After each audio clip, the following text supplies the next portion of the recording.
Welcome back, my friends, to the show that never ends. Well, every now and then it does end. We take a break, but we are back in studio along with your garden buddies. I'm Brian Main, John Begnasco, Tiger Palafox. Back in studio, as we mentioned, I was the one under the weather last week. I'm going to take the blame for the show not happening at the last minute, but we are back. Our guest has been rescheduled. We're going to talk about standing water today. How you shouldn't let water stand. I think you know where we're going with this, Tiger, right? I do think I know where we're going with this. We're going to be talking, We're going to be talking with Bill Stengel regarding mosquitoes. Mosquitoes, yes. Standing water.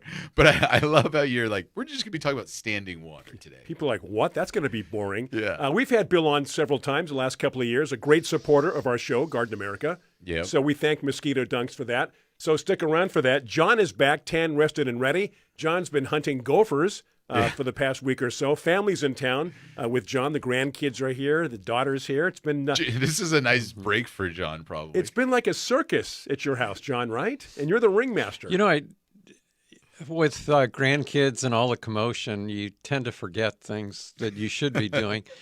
And it just came to mind. Today's my anniversary. Oh, what?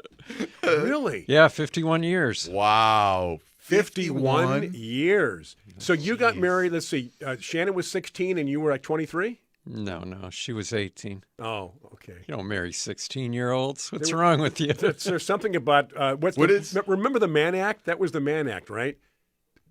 The Mann Act. Where you travel from state to state with an underage person? What? You can't do that. I remember something about that. About that. Anyway, I always tease John about that because they met when you guys were both very young. We were engaged when she was 16. Okay, that's but legal. We you decided can do to let her finish high school. Okay. let her finish junior high.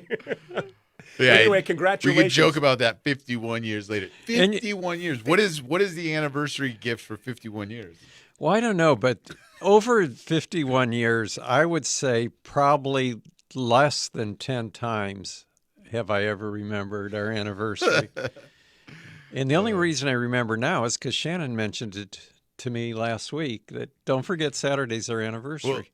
Well, wasn't it last year or something like that where you reminded her? No, last year you guys did it on the wrong day or something. No, I think that was 2 years ago because last year we had it planned out. Oh, okay. But no, we didn't have it planned. We did have it planned out, but we decided to take that trip to Yellowstone. Oh, yeah, that's remember? Right. Yeah. Yes. But that was after our anniversary was over. Yeah. That's been a year already since you went to Yellowstone? Yeah. Where does the time go? Oh, my goodness. Yeah. My goodness gracious, as they say. Welcoming those on Facebook Live, those on Biz Talk Radio, we thank you for your support. We thank Fertilome as our major sponsor, keeping us on the air both nationally and on Facebook Live, Tiger. So we're going to get caught up on a few things. We hope you had a good week. I do want to mention this. For the past couple of weeks here in San Diego, it's been in the 90s. It's been hot. I've been sleeping on top of the covers. Fans are going. People have air conditioning. I got up this morning, and it was cold again. It was nice. It was nice. That's why I wore a long sleeve shirt. It was 59 when I left my house. Now, what's the extended forecast? Are we back to the heat, John? What's going to happen? You know, I don't know if it'll be quite as hot as last week. We got up to 95. Yeah. I don't know how hot it was on the coast, but it was really hot. Yeah. And the normal thing happened because we had June gloom up until then. The sun came out and just burned all the flowers. Burned it. I mean, you asked me how often I'm watering. Yeah. I said every other day. Wow. I miss the wintertime when we don't have to water as much. And now it's like you got to stay on your toes. Yeah. Yeah. Especially with a lot of containers. Because they dry out so right, quick. Yeah. Exactly. And you just treated your citrus tree with the spinosad soap? Yeah, let's talk about that. Palm tree. The palm tree. I've got a palm tree in the patio, and I noticed about 2 or 3 weeks ago, sticky, sooty mold. It was everywhere. It was even on the tiles below the tree. And you suggested a product, which you brought me, which was a 3-in-1, right? Well, it was the Fertilome spinosad soap. Right. Because you probably, on the palm tree, you probably have some scale. Yep. Which is creating the, like you're saying, the sticky, sooty mold. And so we applied it once, and you said to do it again. Yeah. So every couple of weeks. Yeah. The nice thing about the spinosad soap is because it's a combo of a soap, it helps with the sucking insects, and then because of the spinosad, it also helps with the chewing insects. So it's a good product. So kind of an organic approach. Yes. Yeah. No, it's good. I'm happy so far. So we'll be treating that again today. And watering again today. Did you fertilize too? I did fertilize. Because you got some HB 101 Yep. also, right? I haven't applied that yet, but No? I still have a lot of malorganite, those little packets. Oh, nice. I came across these little packets as I was cleaning out the Yeah, shed. those were great. And I'm Yeah. like, oh, this is nice. It's Yeah. like a little Easter egg I just found. I fertilized this week all my plumerias with that. Do you know what? I have a bud on one of my plumerias. I have some too. Really? Yes. I've got leaves, but no buds. Of course, all my plumerias died.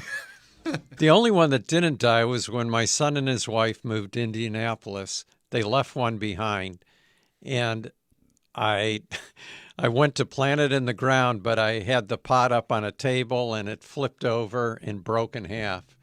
And I stuck the bottom of it in the ground, and that grew. That's the only one that, out of my 16 plumerias that live. so sad. And so it's growing out of abuse, basically. I don't know, but it's there. Yeah. But the other ones are officially dead. Oh yeah, Yeah. yeah. I 'Cause- took out one and put a fig tree in its place, and Yeah. planted a couple loquats last week. That's so crazy because we don't even know the exact cause of death. Because they grew It's for obviously they grew for a year. They were frozen. Right. But at the same time, I mean, they've tolerated your environment for a long time. Yeah. So you would have think that they would have been a little tough to One withstand of the ones that looks like it might still be alive is, and I think I gave you a piece of it, was the variegated one. the tricolor or the the variegated? tricolor. Yeah, I do have both. You gave me a variegated Yeah. and a tricolor one. Yeah. Yeah. Hey, I got a quick question from a local guy here that I know. And Joe wants to know, we found beet plants a year later. Beet? Beet, yeah. If we pull them, do you think they'll be edible or nasty? Ooh. Yes. I'm going to guess nasty. Well, it depends because they get tough. Yes. So but if- edible and nasty are two different Yeah, things. They yeah. are edible. Yes. Edible but not pleasant. Right. yeah. Yeah. It's going to be. Let's go with that. But the thing about beets too is also how you prep them, because sometimes you won't notice it, Right. but it's going to be tough. It's going to be not the tender beet that you're accustomed to. Yeah, there you fresh go. picked ones can't be beat. We've always said that, haven't we? Yeah. But no, on that old one, I would, if you pull it up and you cut it like you're going to prepare it, boil it or Yeah. something, you can tell if it's corky. Yeah. If it's You say corky? corky, yeah, Yeah. Kind of like rubbery, Right. kind of. Yeah. right. Then But it's no good. Will that plant just produce little baby pups off of it? They're biennials, like carrots. Uh-huh. So they go to flower and seed the second year. So the roots will stay over winter. I like that, biennial. That's Yeah. a great word. Biennial. That's our word for the day. So many things running through my head right now that I know I should not I say. understand, and me too. So why don't we play it safe and get to the quote of the week? We still have a few minutes before the first break. By the way, Lisa is sympathizing with us in the heat, even though in Reading it's going to be 115. 115. 115? Yes. That's. Okay, Just- so what can possibly grow in that heat? I mean, you've been to Reading, but I know, but it's crazy that it's. a lot of things grow. Look at Palm Springs, same temperatures as Palm Springs, Oh. right? Yes. what would thrive in heat over 100? What would thrive? Yeah. As long as there's a it has difference water. between existing and thriving. Well, but here's the thing. Okay. Just look at the Well, native plants. Well, but what will thrive in the sense of Palm trees? For instance, water. Palm Springs, as John just mentioned, Yeah. a ficus nitida hedge thrives in Palm Springs heat as long as it gets water. Yeah. If right. you take that same plant and put it out there in the middle of the landscape, it would burn up I into a guess crisp you and die. would have less of a variety that would thrive. You'd dwindle down to it's just just a few desert. Just a different palette. Yeah. Yeah, exactly. I picked today's quote because we're going to be talking with Bill about natural controls for mosquitoes, right? Mm-hmm. So I went back to the 60s and picked a quote from Rachel Carson. 60s is when Silent Spring came out. Mm-hmm. And she said, "Can anyone believe it's possible to lay down such a barrage of poisons on the surface of the earth without making it unfit for all life. They should not be called insecticides, but biocides. Rachel Carson. Rachel Carson. I have a quote. Can I give you a quote? I have it right here. Tiger gave me a quote last week. I need to talk to him about it. I think this is a life quote right here. Be strong but not rude. Be kind but not weak. Be bold but not bully. Be humble but not timid. Be proud but not arrogant. That's from all of our favorite quoters of all time, Anonymous. Anonymous was a big quoter, John. Quoter, is that a word? No, quarter is the way it's pronounced. Anyway, I like that. I like that quote. Hey, it's break time here. We're going to get a hold of our guest, Bill, talk about mosquito dunks, talk about standing water, talk about diseases. I guess you can get some nasty diseases from mosquitoes. Zika virus. We don't want that. Back after these Nile messages. virus. What's that again? Zika. Zika. Oh, Zika. West Nile. West Nile. Dengue fever. You can't say that on the air. You can't say dengue. Okay, back after these messages on Biz Talk Radio. This is Garden America.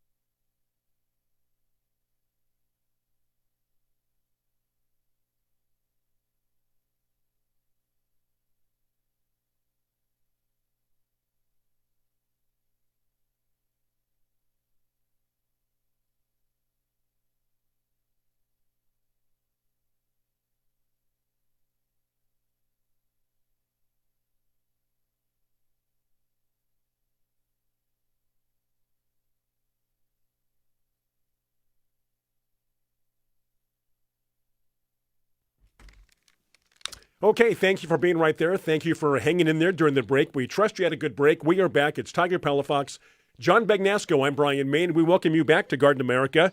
We're going to be talking about a lot of things, in particular mosquitoes, mosquito dunks. Bill is back with us. Tiger, let's get this rolling. A lot of people anxious for this chit-chat conversation. Yeah, we have one of our friends joining the program this morning, Bill Stengel with Summit Chemicals. And Bill, you've joined the program before. We've talked about mosquito dunks. We've talked about mosquito bits, and some of the other products that Summit puts out there. It is that time of year. We're in summer where mosquitoes are in full effect. The thing that people, I think, get worried about the most is the diseases that they carry, right? And that's why we want to control them. They're not eating our plants. They're not, creating problems. But these actually carry bad diseases for humans and dogs and cats and everything. So that's a really important part of the control, right, Bill? Oh, absolutely.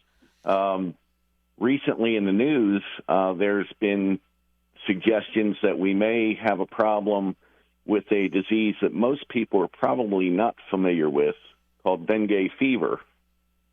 And that's found primarily in tropical areas, and it's spread by one particular type of mosquito, which you have there in San Diego, and there's a lot of places in the South. I mean, I have it here. I'm in Baltimore, and we have it.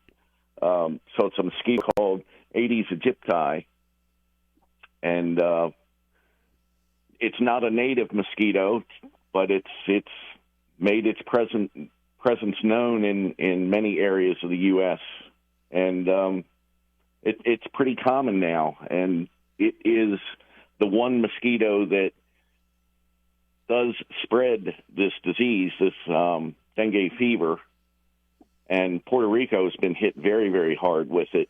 There have been a couple of isolated cases in the U.S. so far this year, only found so far in California, Texas, and Florida. Oh, California, great. That's nice to know, Bill, as we broadcast from San Diego. But this is the big problem with mosquitoes. I mean, we could all say they're annoying. You're out there enjoying your backyard, and when you get bit, it's not fun. They hurt, and you get a little bump that itches for, days or a week afterwards. But, the big problem and the reason why communities have organizations like Vector Control and, these mass treatments of ponds and reservoirs for mosquitoes is because of they do carry these diseases, and they transfer them to humans and dogs and cats and other animals and stuff like that. And, you mentioned the dengue fever, but, there's a lot of other stuff. I mean, before dengue fever here in San Diego, it was West Nile, right, Bill? Yes, that's another big one, right? And West Nile is happening a lot this year. I mean, the conditions this year over most of the country are just perfect for mosquito breeding. There's been lots of water. There's now lots of heat, lots of humidity, and just the kind of climate that mosquitoes really enjoy. Yeah, and for those people that enjoy being outside in their yard, it's a big problem as well because, of what we just talked about. But over there at Summit, you guys have quite a few different products that help people out in their yard, depending on the situation. If they've got standing water, you've got Mosquito Dunks and bits. Even just for wet areas, you've got treatment. So let's start off. I think we've, hit the dunks a number of times, and we can get to that, Bill. But if somebody's looking for, maybe they don't have an isolated standing water situation in their backyard, what are some things that you recommend?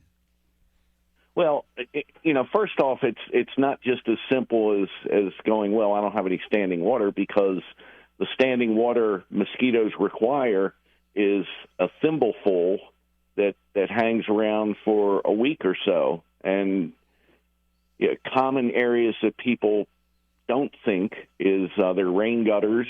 If there's just a few leaves in the rain gutters and water is pooling in an area, that's a perfect area for mosquitoes to breed. At my home, I have an in-ground irrigation system, and I was checking it out the other day. I opened the valve control box sitting in the ground and saw an inch or so of water in there, and sure enough, there were little mosquito larvae wiggling in there. So the corrugation pipe that you see frequently that people use to get rainwater away from the foundation of their home, those corrugations are perfect for holding water for mosquitoes. So it's not just a bucket sitting in your yard. I mean, standing water can be in so many places that people don't even think of. And do you guys recommend certain products to use in there, or just simply flush those areas out, dry them out, and you do that so you don't have those unique standing water areas like you mentioned? I mean, it's easy to identify a bucket or a pond that's just been left to kind of go, but I mean, what do you do for that corrugated drain pipe if there's some standing water in there? Well, yeah, I mean, the first thing we recommend is that you examine the area that you live in and see if there's anything possibly holding any kind of water where mosquitoes can breed, and get rid of it. Flush it out, turn it over, just eliminate as much standing water as possible. And for that standing water that you either can't eliminate or don't want to eliminate, for instance, a pond or a rain barrel or a bird bath, I mean, those are nice features to have around the home. You can treat those with Mosquito Dunks, and rest assured that it'll kill any mosquito larvae that develop, and it'll be absolutely harmless to everything else. Yeah, and that is the critical part, because I mean, people talk about, you just throw a bleach tab in there or chlorine tab in there, but next thing you know, you got little finches laying off on the side, or every little thing that touches that water, isn't going to survive. Where Mosquito Dunks, I mean, they use these products on massive bodies of water that have fish and wildlife around them, right, Bill? Yes, absolutely. Yeah, so that very safe to use in any environment. Now, that's a good tip though, because of the heat. You're trying to make sure that the birds have enough water. Yeah, that's true. Yeah, and you don't want to dry out the bird bath, because then they can't use it. So putting a mosquito dunk in there's a good idea. The other thing I'm thinking of is that we've gotten up to 95 the last week. And the one thing we're trying to do, like you, Brian, is keep all the potted plants moist. Yep. And one of the things you do is put a saucer underneath to hold the water. And, Bill said it doesn't take long for those little larvae to form. And we did have a quick question, Tiger. I didn't want to interrupt you, but... We got about a minute to go, too, John. Okay, well, Lenore in Canyon Country wants to know how long it takes to go from a larva to an adult mosquito.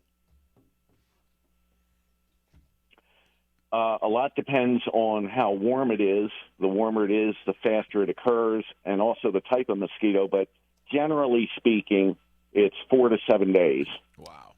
That's wow. It's no time at all. Yeah, That's what you call a quick turnover. Yeah, exactly. Yeah.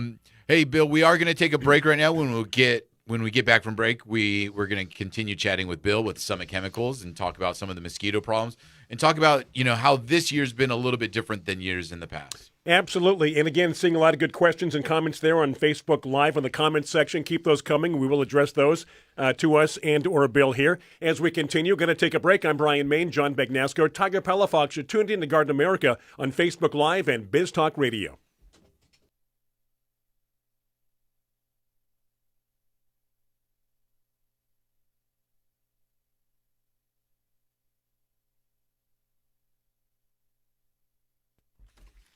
We have returned. How about that? We are back. Your garden buddies, Tiger, Brian, and, of course, John Begnasco is here. John, with his appearance today. We're all very happy about that. We're talking to Bill from Mosquito Dunks. And, hey, Bill, let me ask you a question here, because with everything in life in terms of insects and animals and so on and so forth, we can bring gophers into this conversation. What good are mosquitoes to begin with? What do they do? What's the positive of mosquitoes, if anything? Well, probably two things. One, mosquitoes are a food for other animals higher on the food chain. Birds, fish, bats. Any opportunity to eat an insect, a mosquito falls right in there. And the second thing, and people don't realize this, but mosquitoes are actually also pollinators. So mosquitoes, most of their energy is derived from nectar from flowers.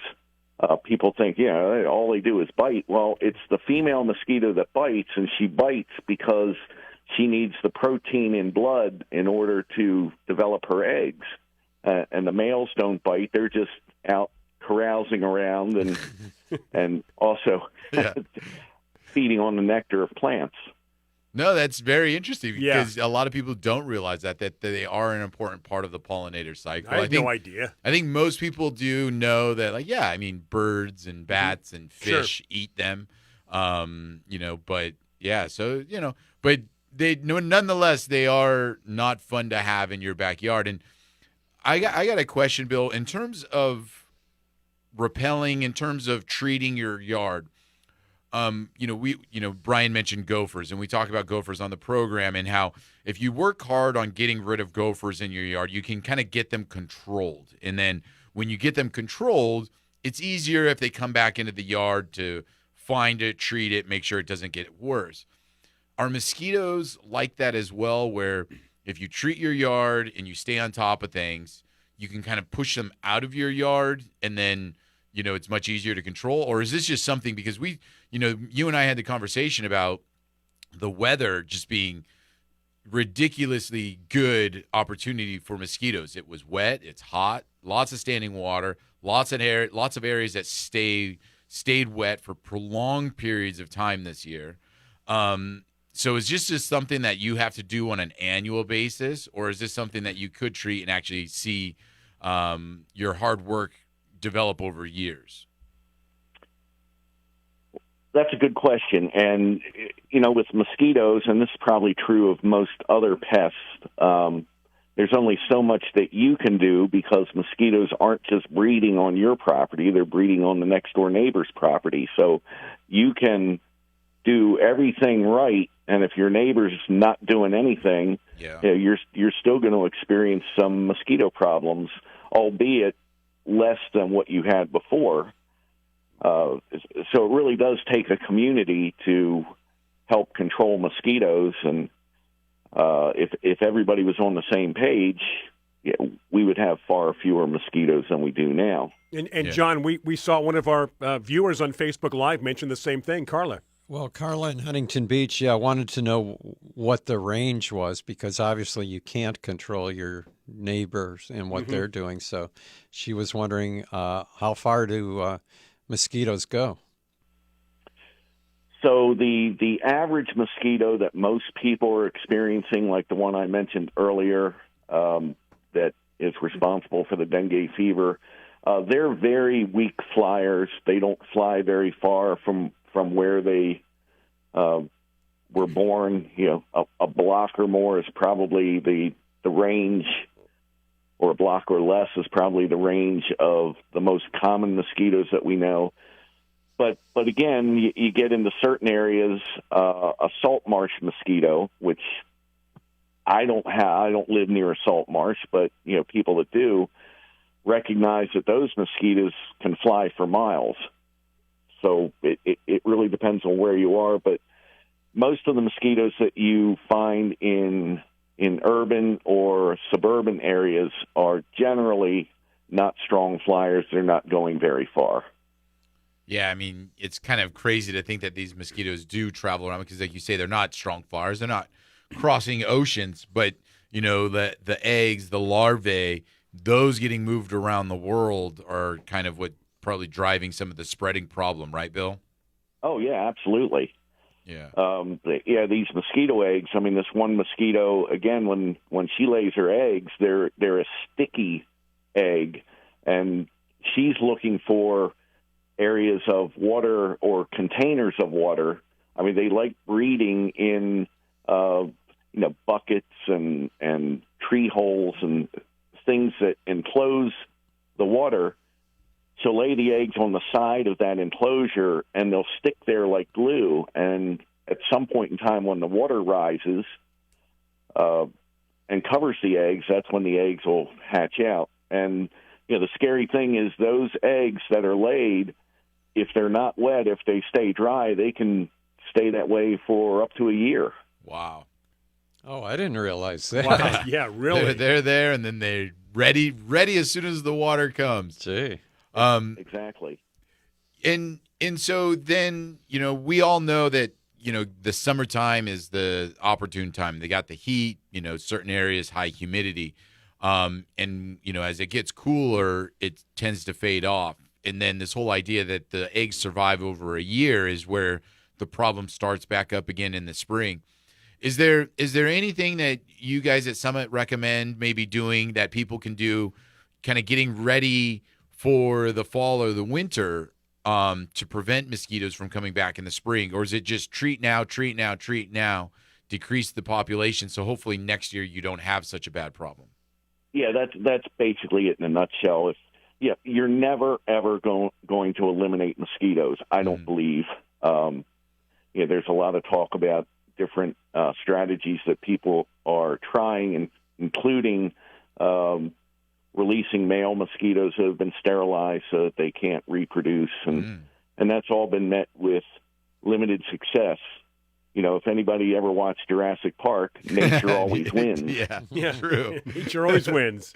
Yeah. So, if you can reduce the populations and make it more bearable, then it'll be better for you next year. Yeah, that movie the whole thing was based on that mosquito they found. Yeah, in the amber. In the sap of the tree or whatever it was that had obviously or supposedly bit a dinosaur, so the DNA in the blood was in that mosquito. Yeah, exactly. Exactly.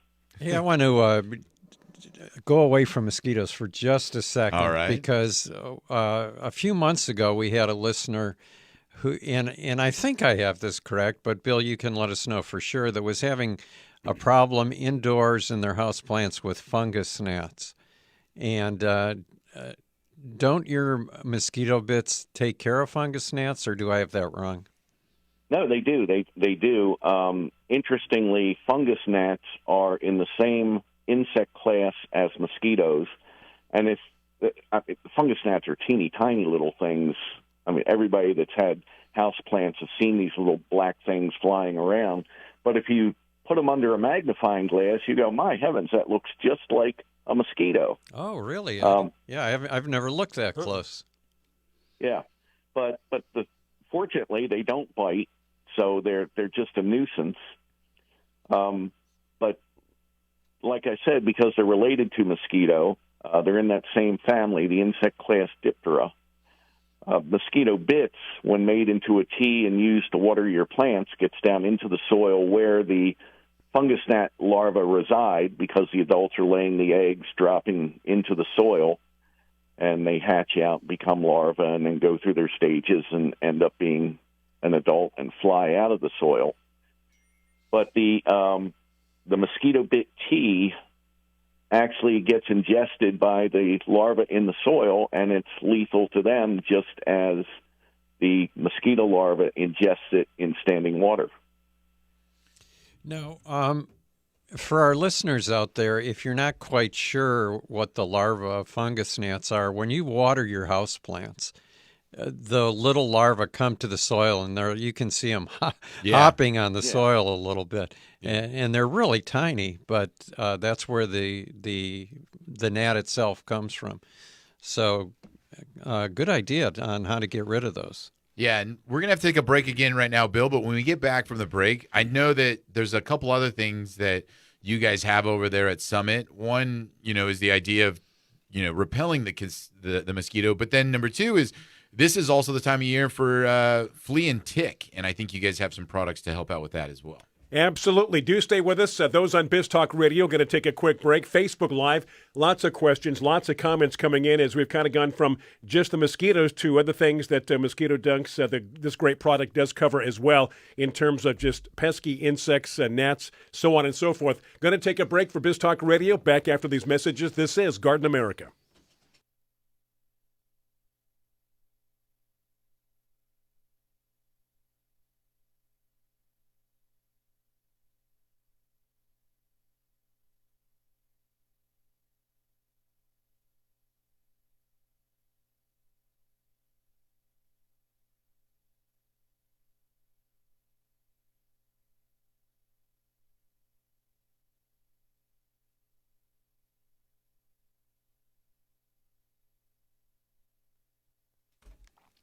Welcome back to the show. Welcome back to Garden America. For those tuned in on Biz Talk Radio, this is the final segment of hour number one. News coming up. We come back at 6 minutes after. The rest of us here on Facebook Live will just keep on cruising right along, doing our own thing, doing our own format, but of course sticking very close to Biz Talk Radio as well to get all the information. Yeah, and we were talking with Bill with Summit Chemicals, and we're talking about Mosquito Dunks, Mosquito Bits, but also, Bill, you guys have some products for repelling mosquitoes as well. And one of our listeners is asking about adult mosquitoes, and sometimes there will be products that they say to spray in the yard as far as treating some of the adult mosquitoes too. Let's start off with the repellent. You guys have a repellent. Is this for people to use on themselves or in the landscape? Well, the repellent is for people to use themselves. It's a personal repellent, but unlike most of the repellents you find on the shelf in the store, this is used to actually treat your clothing and treat your gear and treat, if you're out camping, treat your tent and treat your chairs and things like that. So this product gets applied to clothing before you're wearing it. It's a chemical called permethrin. It treats the clothing.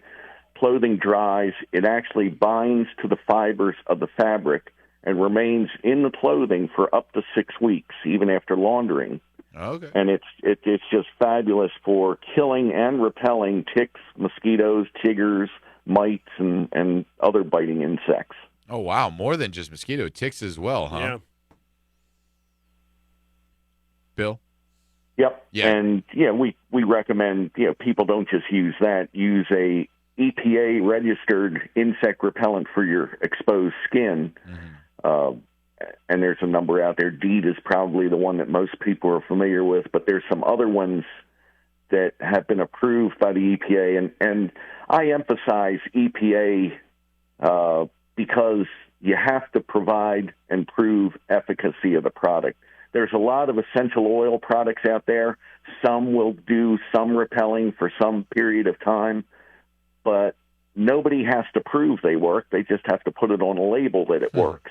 And I don't like that. When I buy something, I want to be sure that it works. Yeah. Hey, John, are we caught up? I'm sorry, on the questions? to make Yeah. sure we stay up to date here. Yeah, I mean, I was going to ask that Yeah. one question, Rick, in terms of, I had mentioned there are products that people say to spray in the landscape as well. What do you think about those products that, people are kind of attacking the adult mosquitoes out there, Bill? Yes, and we have a product that you can spray, a mosquito and gnat barrier. Some people, I've seen people use it. They go out and they're just hosing down their entire landscape. And the fact of the matter is mosquitoes are rarely going to be in the grass. Oh.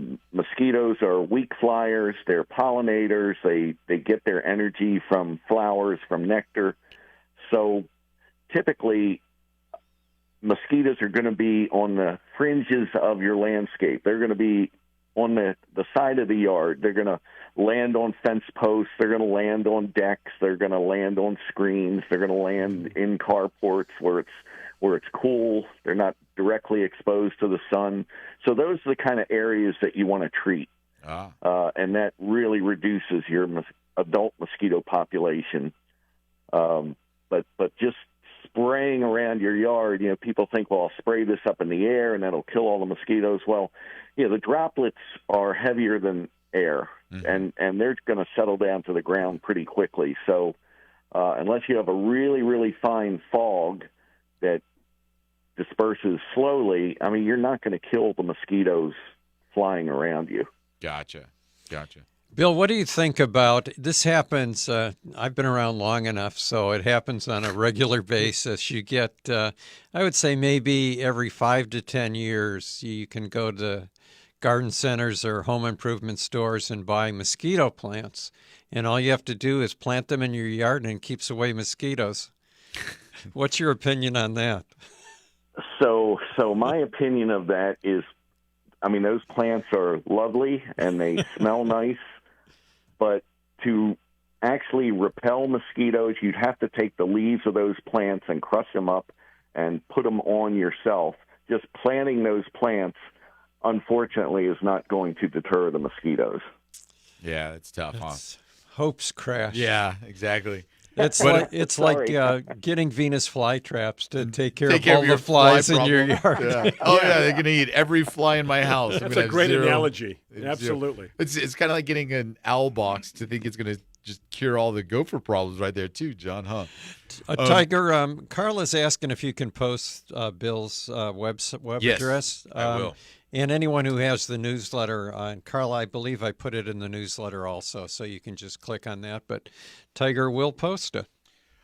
So, Bill, the other thing too, though, is this time of year, people are kind of like we talked about earlier with hiking and camping, and there's plenty of wonderful fields of grass because of after the rains they've grown, and it's tick season, and ticks are, I don't know, they're probably the creepiest thing that I have to deal with in San Diego, in the sense of when you go walking around and hiking and then all of a sudden you go home and you look and there's something just latched onto you, sucking blood out of your skin, is so bad.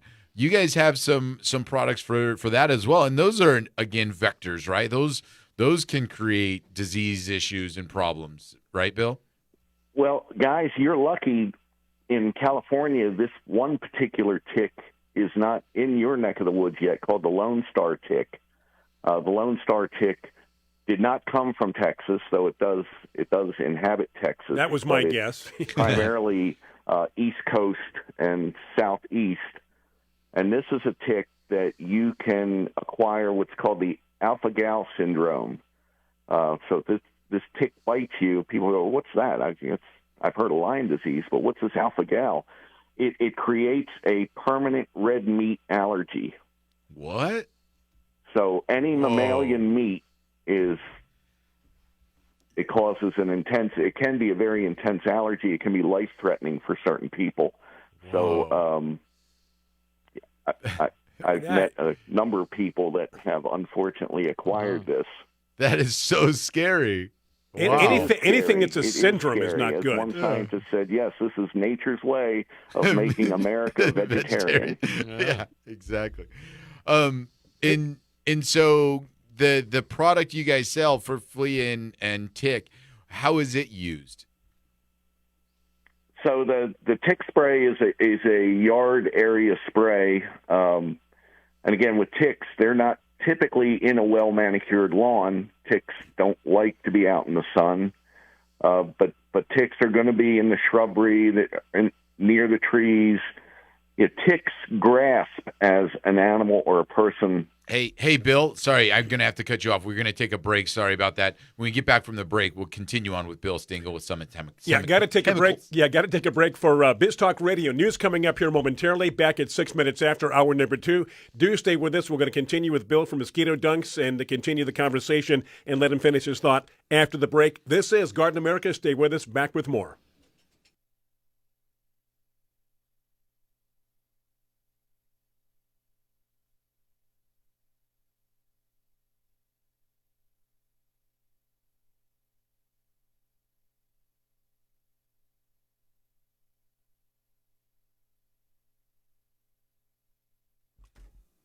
Welcome back to Garden America. If you're just joining us, welcome. However much time you can spend with us, we do appreciate it. We are back. If you're on Biz Talk Radio, this is hour number 2. And Facebook Live, we continue with more questions. Let's get back and reset things here for those just joining us and those that were with us before, Tiger, in terms of letting Bill finish up his thought. Yeah, we're chatting with Bill with Summit Chemicals. And before the break, Bill was explaining how the flea and tick product that they have is used, and it's a whole yard spray, and you were talking about how it's applied. Sorry to cut you off, Bill, but can you kind of reset from the standpoint of, this is a spray and you use it on the actual landscape, right? Yeah, it's primarily used in the perimeter of your property, wherever you have shrubbery and trees, and if you have any wooded area that encroaches. I mean, that's where ticks love to be. Mm-hmm. You're not going to find many ticks in your yard per se, especially if you have a well-manicured, short-cut lawn. But flowers around the yard, any plants, shrubbery around the yard, that's where ticks are going to congregate. So if you treat those areas, that'll really cut down on the tick population through the year. And also, people say, well, I know what a tick looks like, so I can kind of, monitor myself. If you have animals, you need to be really worrisome of this as well, right? Oh, without a doubt. And people say, well, they know what ticks look like. Well, most ticks that bite are in the nymph stage, and they're about as big as a poppy seed. So they're very, very difficult to see. Yeah. So. Hey, Bill, what about, because Tiger mentioned hiking, what about those wristbands that people are trying to sell? Are they effective at staving off mosquitoes? Repellents? Yeah, repellents. That wristband works perfectly for that 1 square centimeter of wrist that it covers, but the rest of your body is open game. So you're saying you need to buy a couple of dozen. You need the full body wrap. Yeah, full body wrap. Exactly. Yeah. No, they. Again, they're not EPA registered. They don't have to prove efficacy. Who knows what's in them? Mm-hmm. A lot of them will come and say they're citronella-based. Well, unfortunately, if you read the data, citronella doesn't do anything for repelling mosquitoes or ticks. So it sounds like good. It sounds like. Go ahead. I'm sorry. The flame off the candle will help repel mosquitoes, but a regular candle will do the same. It sounds like these products are supposed to be like just basic to get around the actual sprays and the products. Just like weight loss products. Yeah, you shall. This is fast. It's convenient. Just put a wristband on and you're good to go. But you can't get away from the real thing. Hey, Kevin in Coeur d'Alene, Idaho, that goes right into his question. Excuse me. He was asking about citronella candles and lamps, mosquito repellent lamps, and high-powered fans. So the best thing to do if you're out in a patio and you want to keep mosquitoes away is, set up some fans that are blowing out. Those work really well because mosquitoes are weak flyers, and it keeps them from flying in. But if you want a product, and I don't know these people, but I've used their product. It works great. It's called Thermacell.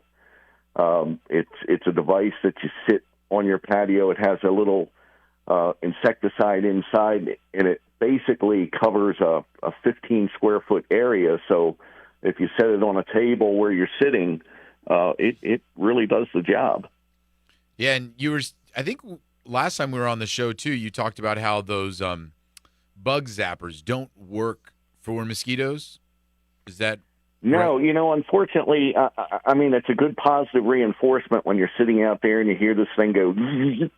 But typically, they're capturing more beneficial insects than anything else. Yeah, they're catching moths and night flying insects. But mosquitoes are not drawn to ultraviolet light, so occasionally a mosquito may wander in, but it's an accident. In all of the debris, you'll be hard pressed to find very many mosquitoes.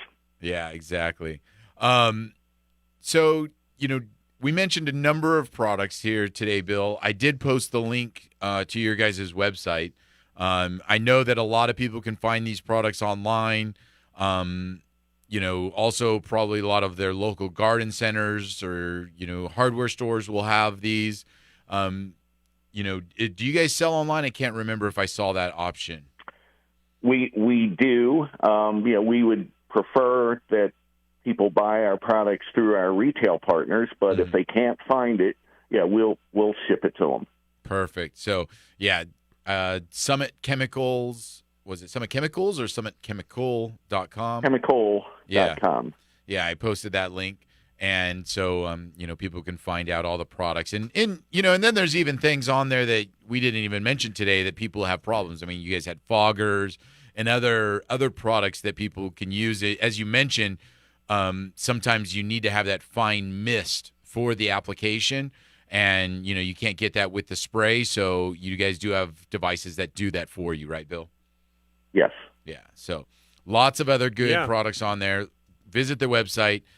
Support Bill and Summit, and thank you very much for joining us this morning, Bill. Lots of great information, and hopefully it'll prevent some people from getting sick, and people will be able to enjoy their yard a little bit more. And their meat. Indeed. And their meat. And their meat, too. True. Thank you so much, Bill. Yeah, you have a great you, guys. weekend. It's always Take care. A pleasure. All right, take care. Bye-bye. It's always a little bit of a gloom and doom. I was going to when say, we're talking about mosquitoes, but it's scary. well, now we're coming away with this meat syndrome. Yeah. Anything, like I said, that ends in syndrome is Maybe not that's good. what happened. When you fell and hit your head, you also got a tick bite, John, and that's why you couldn't eat meat for a while. My gosh. I never thought of that, but I can eat meat now. Yeah, exactly. Yeah. But I was a vegetarian for 5 years. It was not fun. I don't know why anyone would do that on purpose. getting bit and then developing an allergic reaction, a severe allergic reaction to any meat. kind of meat, right? No, Yeah. That's so bad.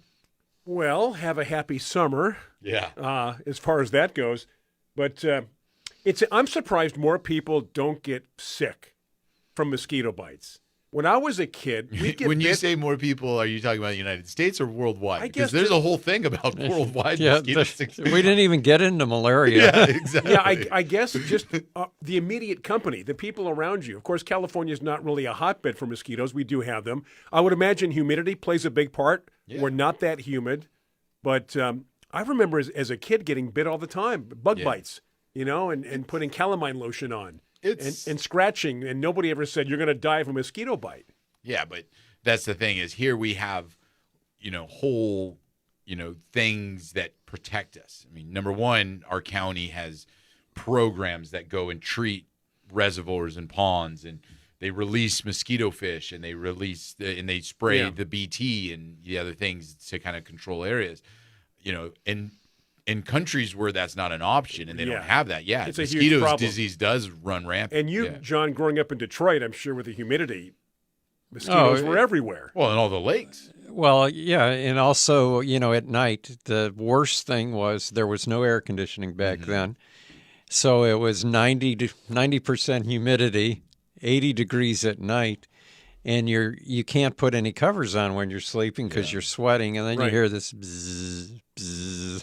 I'm surprised you didn't go out and buy those mosquito nets around your beds, which a should've. lot of countries, like you mentioned, third world countries, they go what to bed they at have night to do. and there's mosquito nets. When we were in Cuba, they had trucks going down the street with fogger fans, putting smoky insecticides out the back, and all these little kids running right behind them, chasing the trucks. Yeah. It's just, Were you surprised that when we were in Costa Rica, the mosquitoes were not a problem? I thought they'd be a little more of a. We didn't have any problems. It didn't get humid to the last couple of days on the Pacific coast. No, you're right, because it is a problem there. They do have them, and but we really lucked out, right? And as a matter of fact, when I went to my pharmacist, they suggested Yeah. hey, you might want to get a shot for dengue fever. Yeah. But no, I mean, we lucked out. Yeah, because you're right. It was a good time of the year to go. Yeah. Okay, we're going to take a break for Biz Talk Radio to catch up on some commercials. People who support this show, Mosquito Dunks being one of those. Fertilome, major sponsor of Garden America. So those on Facebook Live, whatever you've got in mind, questions, comments, let us know. Biz Talk Radio, thank you for tuning in. Back after these messages. Speaking of Biz Talk Radio, our national network is Biz Talk Radio. Stay with us.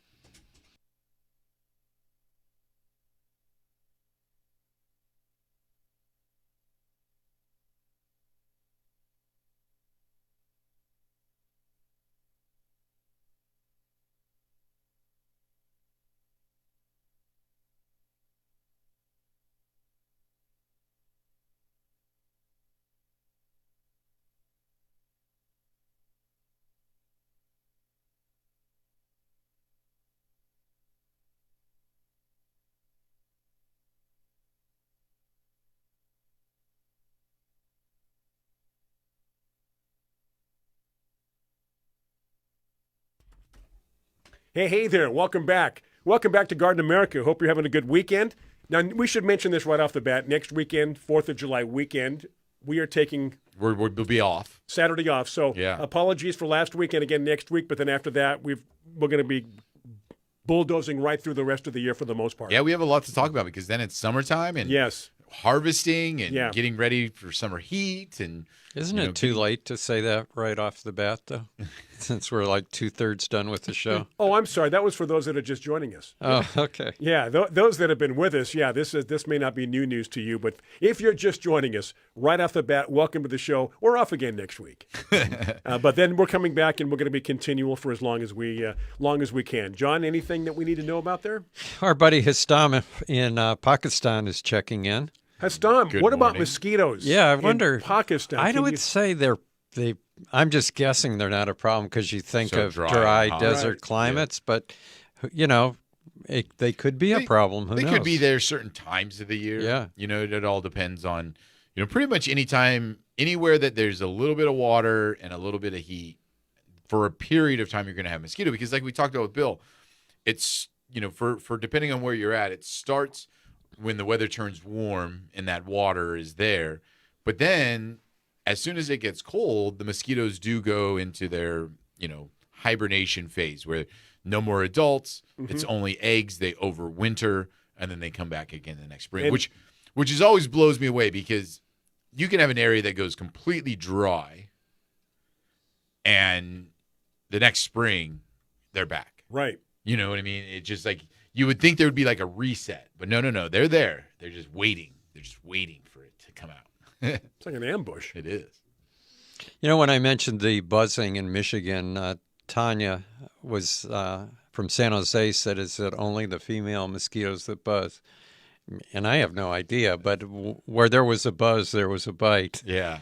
Well, and I think that he brought up a great point in understanding the mosquito life in the sense of it probably was not the males ones buzzing because the males are just going after pollinators. They're just being attracted to plants. So there's probably zero attraction of And you. some females too. Huh? They're also attracted to some of the females. Oh, so maybe they're hovering around the female. Yeah, I don't know. Maybe, But- is there like a mosquito dance or a mosquito buzz to attract them? Maybe a little mosquito dance? Hey, Carla is asking about whether anyone had put in if they were a finalist in the Heirloom Roses Oh. Name the Rose contest. I saw the list. Yeah, and I don't know if that's over or not, but there were 10 names chosen, and you could go and you could only vote one time. Mm-hmm. It's not like American Idol where you can put in 10 votes 100 different ways. Or And then some people were prohibited. yeah, I don't think you were, though, this time. You just didn't get chosen, Brian. Yeah. I came up with a name. It didn't get a lot Didn't of make reaction. it. But, you have to submit it in order for it to even be Or considered. you can't just talk about Do it? you know how many names there were? Submitted? Yeah, I'm gonna, submitted. Over 500. 3,000. What? Yes. So they eliminated it down to 10. She said for some reason a lot of them had my name in it. Really? Maybe that should be the name of the rose. John or 3,000. Vignasco? This new rose is called 3,000. John's 3,000. John's I 3,000. don't know. Anyway, if my name was in it, they eliminated Threw it it out right immediately. away. Right, yeah. Yeah. But there were over 3,000, which kind of surprised me. It was hard to get it to 10. And I can't remember if yesterday was the last day to vote or if you can still vote. But anyway, HeirloomRoses.com. heirloomroses.com. You get a little sticker that says I voted that you can wear around. We didn't think of that. We should have. Should There's a have. little rose on Yeah. there. I voted. Mary says that southern Costa Rica, Brian, that the bird sanctuaries down there are horrible for mosquito. In southern Costa Rica, I think it's a different climate, right? Yeah, well, There was there's two halves. microclimates. We learned that, right? Yeah. Well, the southern part is wilder, more tropical rainforest. And is it Panama south of Costa Rica and then South America? There was one country. We were one country away from South America. Yeah, we went north, which was Nicaragua. Yes. Right. So south was Panama. Panama. And then South America. Yeah. Yeah. And we were 9 degrees from the equator. Is that right? Yeah. That's how close we were? That's how close. And that's why when you went outside, it's a little different heat. But that's the closest to the equator I've ever been. Really? Carla says the voting ends tomorrow. Yep. So Get your votes if you're in. listening on the radio, sorry. And here's Rick is really upset. I can tell by the tone in his blog there or his comments. I have not been getting my newsletter for several weeks. What? Talk to And John about I don't that. blame you, Rick. I'd be upset too. Yeah, upset. That's John's fault. do you Well, think the happened? only way that could happen would be if He unsubscribed. someone, he may not have done it, but somehow he was accidentally unsubscribed. Or check your junk box, because sometimes Yes. that changes. Like you could be getting something and then all of a sudden you stop getting it and you wonder why.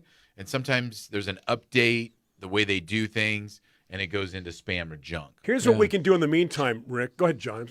Well, I was going to say Constant Contact, I notice occasionally it'll say that a newsletter was not delivered, and there's different reasons. Yeah. What about if we do this for Rick until he solves the problem? Not next week, but when we return the following week, we can read the entire newsletter to you from beginning to end during the show, Rick. Would that help? Well, what about yesterday's newsletter? Could you just call him when you get home today, and maybe you and Dana together I read could it? do that. Yeah. Right, and then describe the pictures that are in Yeah. there. That's Yeah. a good idea. We'll do what we can, What's- Rick. What service? Jeez.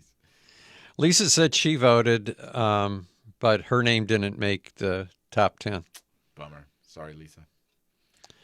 Carol from Tucson says they're having happy monsoons. Yes, they do. In Oh. Arizona in the summertime, at least in Yep. Flagstaff when I was there, Monsoon Yeah. Season. once a day, storm blows through, thunderstorms, rain, and it clears up.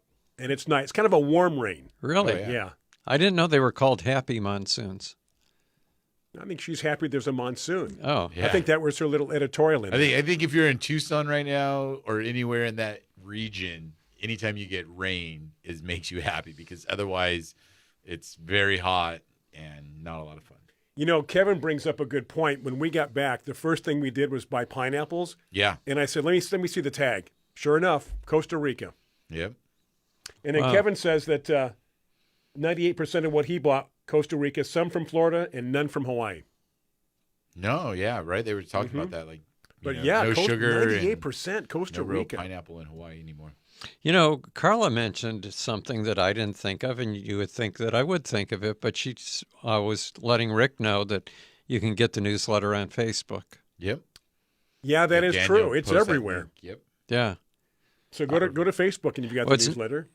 Yeah, it's not really a link. So when I do the newsletter, it goes to our subscribers, plus it gets posted to Garden America Radio Show on Facebook. Easy. Right there. So ready there to you go. for you. We have options. Carla said that no wonder none of her names were chosen. They all had John in it. I think she probably did. Oh, well. And then And Lila thinks her names were better than the finalists. Well, that's because it was fixed. It's a fixed contest. There was one that was odd. Kidding. It was Someone's going to say, Someone's was angry. it? Brian said it was Someone's fixed. angry. Hey, we got to take a break real quick. We got to stay on time. Don't lose that train of thought, please, John. Remember- I'll try. I'll remember. try. Do not. Okay. We've got to take a break. Biz Talk Radio. This is Garden America. Stay with us.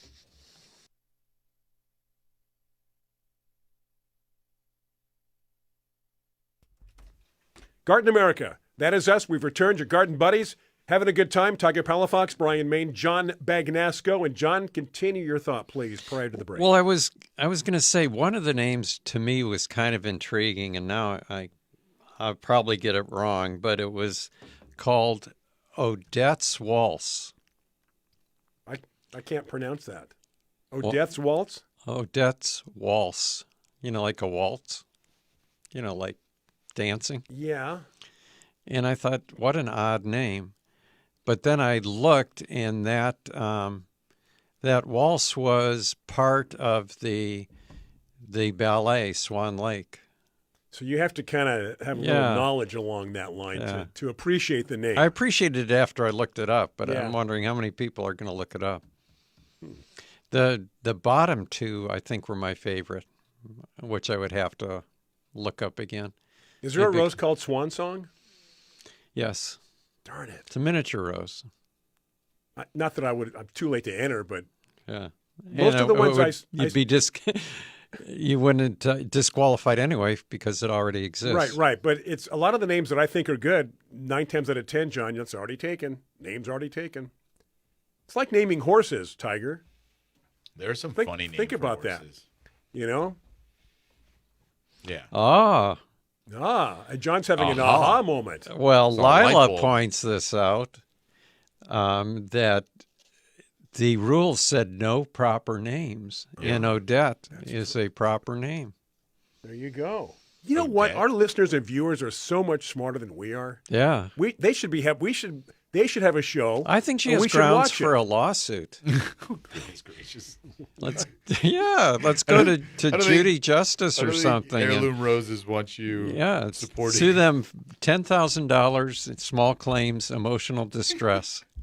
Where can they find the list of names?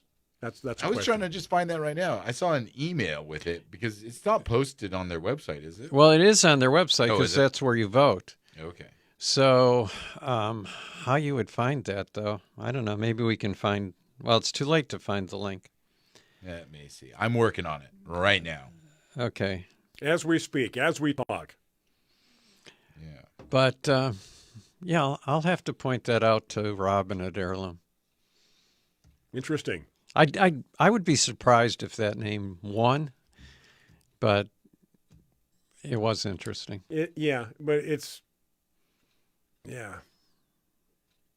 Anything that makes you think,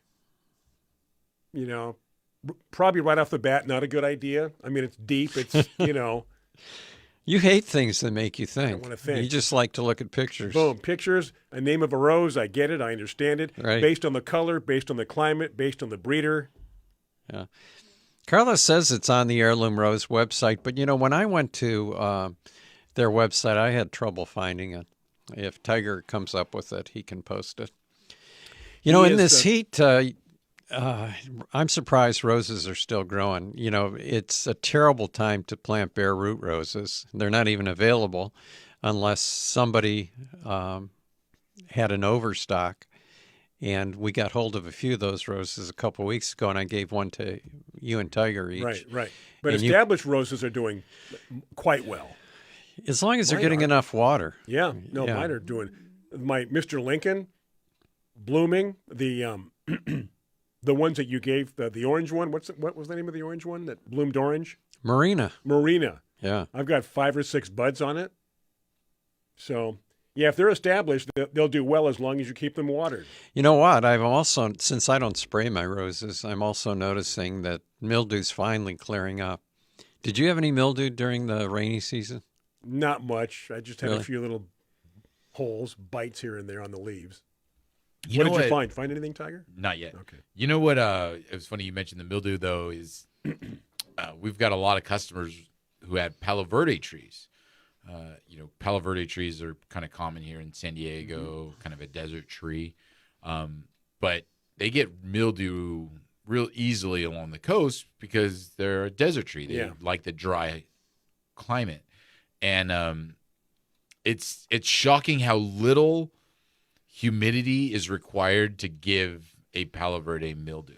I mean, it could be just a little bit, just the slightest. Like it doesn't even have to be a full rain. It could just be a overcast morning, just no moisture at and all. they'll have mildew on them. Heavy dew. Yeah, and they'll have mildew on Palo Verde trees.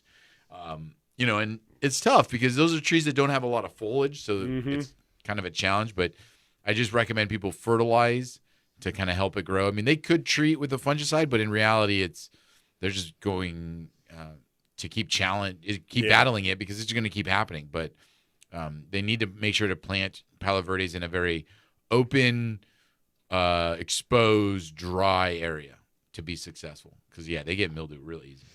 Tiger, I forwarded the email to you. Oh, yay! I don't know what to do beyond that. That's all right. I do.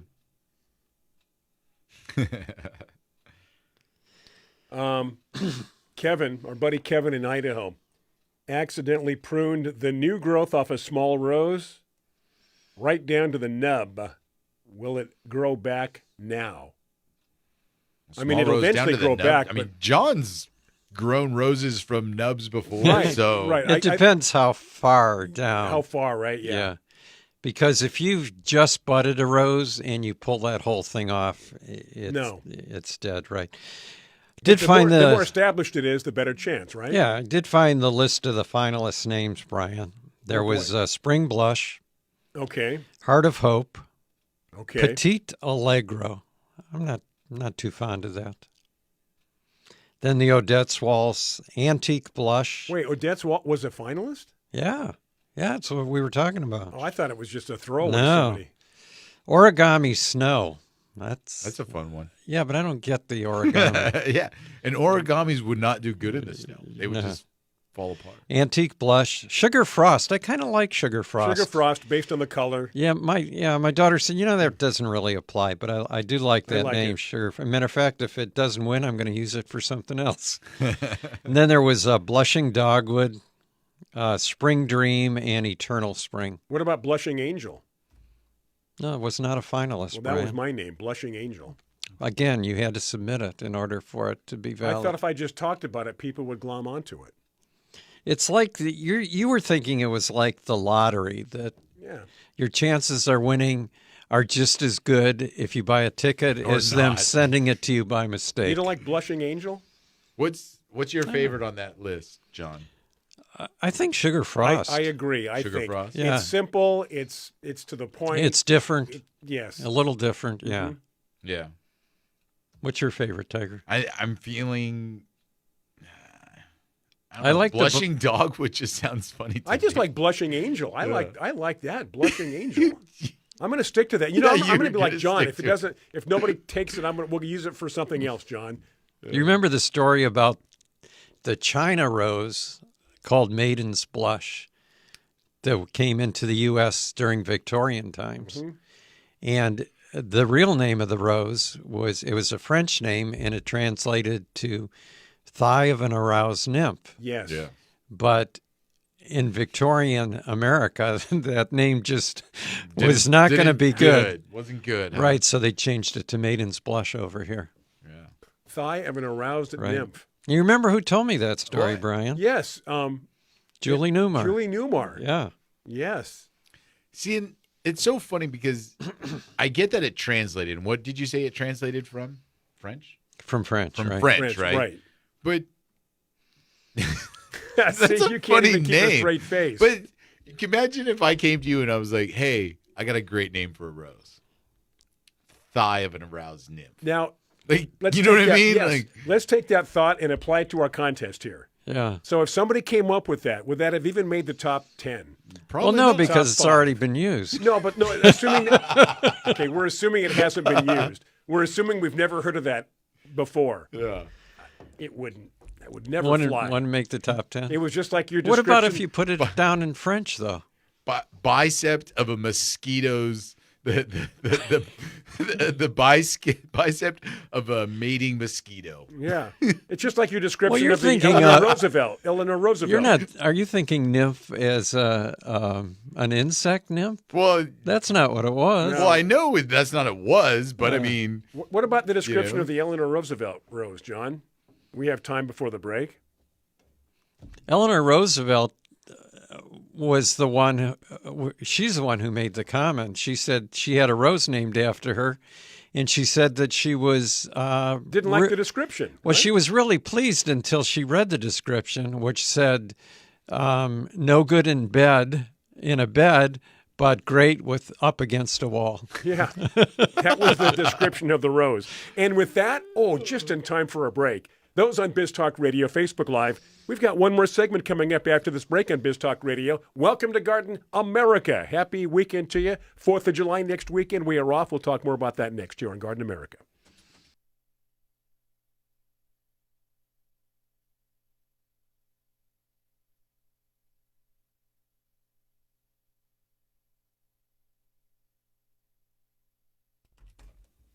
All right, ladies and gentlemen, boys and girls, all the little animals gathered around the radio, gathered around Facebook Live, gathered around Biz Talk Radio, outside our studio. This is it, final segment.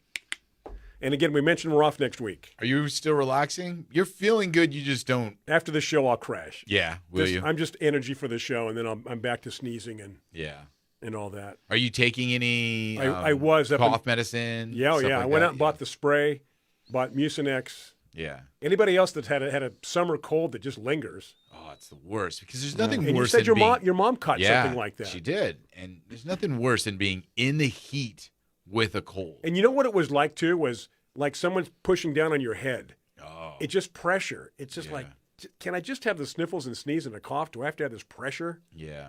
So, yeah, when the show's over, I'll get back to being grumpy. I have the rose that John gifted me that he divided. Marina. I have Marina to plant. I've got 3 agapanthus that I received to plant. They're the ones with the the agapanthus with the white and purple flowers, John. They have new ones with Right, I don't know, right. they call it like twist or something. Right. But I have some of those to plant, and then I have some. Tasia went out on a project this week. Since she's home from school for the summer, once a week I take her to work, and so she's been doing little things, involving the nursery and landscaping and good. stuff. And she harvested some daylilies from a project, and so we're gonna plant those in our yard. How into gardening, horticulture is she? Kind Zero. of Zero. It It's may forced. it may just take one little thing to spark her interest. I like think- maybe this or something. Yeah, I think she would enjoy it if she got into it. I just don't think she cares right now. But No. yeah, A lot. What is she? 14? 13 still. 13. Yeah. Well, a lot changes between now and 18. Exactly. What do you? No comment. What'd you pull up there, John? I see a list. Well, I was looking for something in particular, Oh. and then something caught my eye, and now Now I you're doing don't your know what taxes. I'm. Now you're doing watching your the phone. taxes. I'm watching the phone too, seeing all the blogs and the comments. Yeah. It's funny. I will. I got to get back to Facebook. There we go. Whoops. No. I don't know what I did.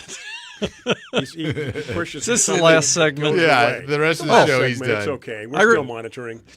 My train of thought just came back to me. Oh, yay. I was talking to our buddy Ping Lim last week, Ooh. and he says that he's going to revolutionize agapanthus breeding Excellent. Thank you, Ping. because he has the new one out. I don't know if he gave you one. I know we gave you one, didn't we? Agapanthus. You don't remember it? No, maybe he gave it to Joel. I'm not That's sure. okay. No, go ahead. But it was called Atomic Bloom.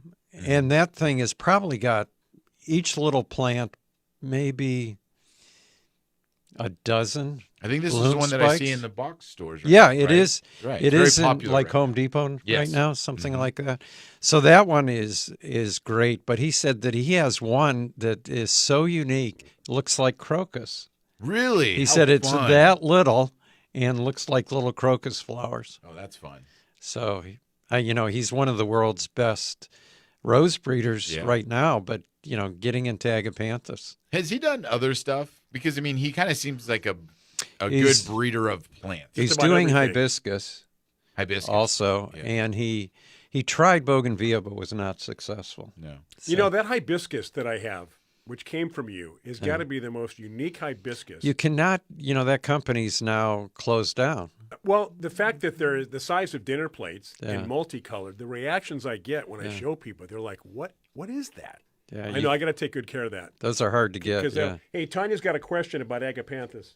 Okay. They don't bloom much. Old plants get morning sun until 11 or 12 o'clock. Any suggestions?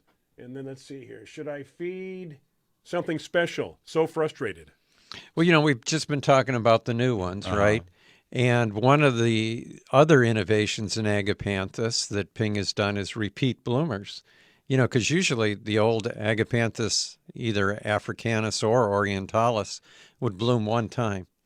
And for a short period, spectacular when they did bloom, Yeah. but then that was it. And people don't realize it because it's multiple plants at one time. You know what I mean? Like you get multiple okay. agapanthus spikes, but they don't realize it's kind of like the one flower, one plant, and then that's it. So, the new atomic series, you get repeat blooms on the same plant, which is kind of nice. So it seems like there's a lot more. They're a little bit more compact too, which is a nice thing for some people. The flower's a nice dark blue. Usually when you have agapanthus, you have kind of like a light purple and a white, but there's one called Storm Cloud, which is a very dark, big flower. There's the Atomic series. Now, which is, storm cloud's really tall. right, that's what I'm saying. Real Yeah. tall, dark, but then there's And not the as Atomic many Bloom. individual flowers No. in the flower head. But the color's what everybody likes. And the stem, I think, comes up dark too on Storm Cloud, if I remember correctly. I- Yeah. One of us is remembering incorrectly because mine are in bloom right now, and I don't think they're The dark stem stems. is okay. But it depends. Yeah. What you mean by dark? Yeah, it's all relevant. But as far as if you have agapanthus and they're not blooming, fertilization, they are heavy water and heavy fertilizers. Meaning, they are one of those plants. If you don't fertilize your agapanthus, Heavy feeders, yeah, right? they kind of turn a lime yellow. The leaves you're yeah. talking about. Yeah, Yeah. so that's a good way to tell. Yeah. It's by the color It of the should be a leaves. deep green Right. foliage. As far as like specific, like, people talk about phosphorus or anything, I don't think so. I think that just an all-purpose fertilizer would be what a agapanthus needs. I think one of the biggest struggles that people do have with them, though, if they don't have on an irrigation system, is timing out the watering because they are a heavy waterer. If they dry out, they won't bloom as well. Guys, that's it. We've got about 30 seconds. Once again, for those tuned in, those listening, those watching, we are off next week for 4th of July. But then coming back with a lot of shows after that to follow. Shouldn't be taking too much time off after that, perhaps here and there. So again, thank you for joining us. Have a great 4th of July weekend. Be safe the rest of this weekend and, of course, into next week. Thank you so much for supporting our show. Big thanks to Mosquito Dunks. Thanks to Bill. Thanks to Fertilome. We'll see you again a week from next Saturday here on Garden America, if all goes well. John, right? Tiger? I'll be here. I got to mark it down Got to on my mark it calendar. down. Until then, enjoy yourselves, enjoy your families, be good, be safe, God bless. We'll do it again in 2 weeks. Take care. This is Garden America.